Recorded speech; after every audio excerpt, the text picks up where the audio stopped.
निशा, निशा जागीरदार। आपका क्या नाम है? Madan, doctor Madan. Oh, what a nice name. वैसे इतनी बड़ी पर्सनालिटी के लिए इतना छोटा सा नाम क्यों? आपका नाम सिर्फ मदन नहीं, मदना। निशा, even you two look very pretty. Thank you. मैं मंगलुरु से हूँ। MBA की पढ़ाई के लिए यहाँ के कॉलेज में एडमिशन लिया है। मैं यहाँ नई हूँ ना, इसलिए होटल में ठहरी हूँ। पीजी ढूंढ रही हूँ पास में। ओह, तो अब तक अनमैरिड हो? अब तक शादी वादी क्यों नहीं की? अब तक तो नहीं।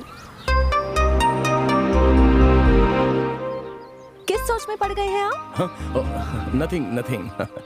तो आप मेरे लिए एक पीजी का इंतजाम कर सकते हैं क्या? या श्योर, व्हाई नॉट। चलें क्या? हाँ, bye. By the way, thank you. Okay.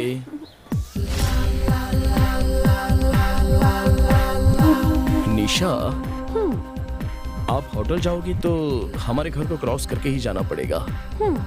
Why don't you come to my house? आपके घर में? Yes. अगर मैं आपके घर आऊंगी तो आपके घर वाले? मैं मेरे घर में अकेला ही हूँ। I'm still a bachelor, you know. अब तक मेरी शादी नहीं हुई है। तब तो डेफिनेटली आपकी बहुत गर्लफ्रेंड्स भी होंगी, है ना? Yes. बहुत सारी, मैं गिन भी नहीं सकता इतनी। मतलब गर्ल्स पेशेंट्स हैं। What a joke. अभी मेरे घर में आने के लिए कोई objection? Absolutely not. By the way, Madan, आप डॉक्टर हैं ना? तो किस चीज के स्पेशलिस्ट हैं? I am a sexologist. Oh. Sex समस्याओं को मैं सॉल्व कर देता हूँ। तो अगर कोई आपके पास सेक्स प्रॉब्लम लेकर आता है, तो आप कितने दिन लगाते हैं? अरे, उनका इलाज करने में। What a joke. चलिए, मेरा घर पास आ ही गया है। Wow, nice place.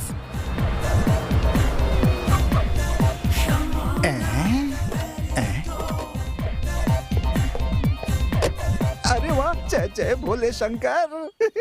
आपने मेरे मन की बात सुन ली आखिर। मेरे साहब के लिए बिल्कुल सही जोड़ी है। Bhole Shankar, Bhole Shankar. Please. Oh, what a wonderful house. This is my one and only sweet bungalow. How does it look? Very nice. Please sit down. Thank you.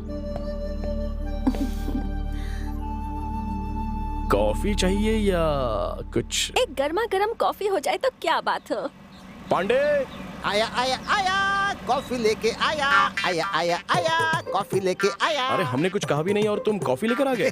देखिए साहब, किस किस को किस किस समय क्या क्या चाहिए मैं सब कुछ जानता हूँ, इसीलिए गरम गरम कॉफी लेकर आया हूँ। लीजिए साहब। मैडम आप भी लीजिए। Thank you. It's my pleasure madam. ये है हमारा पांडे, बहुत ही महान इंसान। थोड़ी ज्यादा नहीं हो गई मैडम? मेरे माँ पापा के गुजरने के बाद अब सब कुछ यही है। मैडम शक्कर कम हो तो बताइएगा, लेकर आ जाऊंगा। पांडे, इन्हें शक्कर चाहिए तो मैं बुलाता हूँ। कृपया करके तुम जाओ यहाँ से, जाओ। समझ गया समझ गया। कबाब में हड्डी बनकर खड़े नहीं रहना चाहिए। हम तुम एक कमरे में बंद हो और चाबी खो जाए, चाबी खो जा। अब